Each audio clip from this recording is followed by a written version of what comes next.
This is Optimal Relationships Daily, episode 1645, How to Set Boundaries with Your Parents, by Tonya Lester of TonyaLester.com. Hello, everybody, and welcome to our parenting leg of the week here on ORD.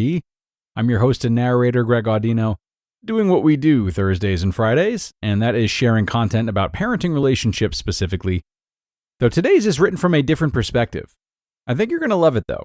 I certainly do, and I feel it's just great for parents and children alike. So let's dive in and optimize your life. How to Set Boundaries with Your Parents, by Tonya Lester of TonyaLester.com. Many articles have been written about setting boundaries in romance and friendship, but setting boundaries with one's family, especially one's parents, is often considered off-limits. Even once we've reached adulthood, it can be difficult to challenge a parent's authority and insist on changing the status quo. Consider my client Helen. Helen's older sister Rebecca terrorized Helen throughout her childhood and adolescence.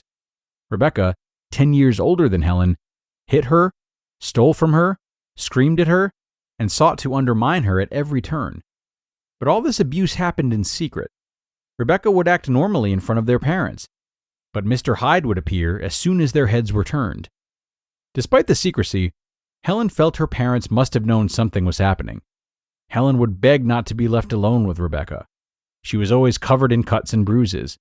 She exhibited anxious behavior at home, bedwetting, insomnia, and trichotillomania, pulling out her hair, that would disappear when she went to sleepaway camp every summer.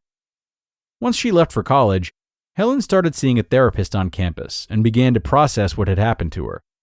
The next time she was home, she had an emotional discussion with her parents, pouring out everything that had happened.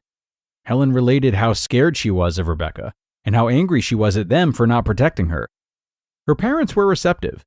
They both wept and apologized for not seeing what was happening and stepping in. They admitted that they knew something was off about Rebecca, but ignored it. Helen felt great about the conversation.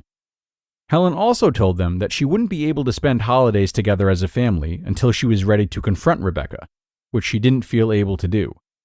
Her parents seemed to accept the decision, but the week before Thanksgiving, her mom reached out and asked Helen to reconsider. After all, the past was in the past, and they were still a family. Helen capitulated, and everyone pretended nothing had happened for the next 10 years. Helen came to see me 6 months pregnant with her second child, a girl. She'd already had a 3-year-old girl. Yet with this pregnancy, she was suddenly beset with panic attacks and nightmares. Her traumatic childhood memories came flooding back. This time when she told her parents that she was struggling, they turned stone cold. They questioned her recollection and minimized her memories of what had happened. They warned her not to say anything to Rebecca and accused her of trying to break up the family. The conversation ended with Helen's mom saying, "Why can't you just get over this?" and slamming down the phone. The thing that hurts the worst, Helen told me, is that they know the truth. They know that she's the problem, but they want me to pretend that everything's fine because they're afraid of her. Helen's assessment sounded right to me. Women are often asked to take the high road, as if ignoring abuse is some moral victory. Helen repeatedly tried to set boundaries with her parents to limit her exposure to Rebecca. They thwarted her efforts at every turn, alternatively admonishing her for holding a grudge and guilt-tripping her into pretending they were a perfect family. The final straw came when Helen's mom, who had been instructed never to leave Helen's kids alone with Rebecca, ran out to the grocery store and did just that. Though nothing bad happened during that time, Helen was distraught, as her parents had made one thing clear. They wouldn't allow her to set boundaries with them or her sister. Shortly after that event, Helen came to see me. "What's the story you're telling yourself about how you're treated in your family?" I asked. "I'm telling myself that I don't matter, that no one will ever stand up for me, and that I don't get to set limits with the people in my family," Helen answered. That was true when you were a kid. Children are dependent on the adults around them and are in a terrible situation if they aren't protected. But who's not respecting your limits now? Helen saw where I was going with this. Me. I'm not respecting my own limits. I'm waiting for their permission and help, but I don't have to. She wept for several minutes, and then sat up straight in her chair and took a deep, slow breath. I'm a grown woman. I can do whatever I want.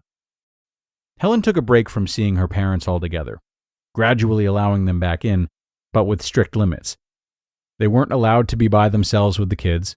The visits always took place at Helen's house, and Helen's holidays were spent with her husband's family.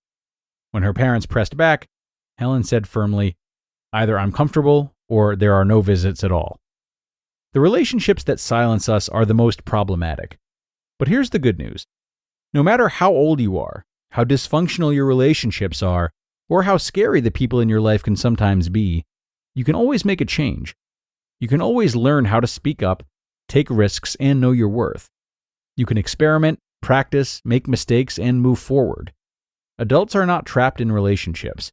Adults get to choose who they allow into their lives. You just listened to the post titled, "How to Set Boundaries with Your Parents" by Tonya Lester of TonyaLester.com. And an absolutely critical post from Tonya today, which we thank her for. Surely some great guidance for anyone looking to set boundaries with their parents, or anyone really. Unfortunately, it can be all too simple, even likely, for these types of patterns from childhood to bleed into relationships we have with people outside the family as we age. So, I hope you took some inspiration from this one if this is something that you struggle with. And for the parents out there who were maybe expecting our standard type of article about how to parent, keep this in mind regardless. Consider how you can better listen to your kids, help them and support them in their boundary setting, and perhaps most importantly, not let your own visions or standards of family perfection get in the way of this, as it sounds like this was the case for Helen's parents. So that'll do it for today, everyone. I hope you enjoyed this post, and I thank you so much for joining me as always. And do be sure to come on back tomorrow for another parenting article in the Friday show. That's where your optimal life awaits.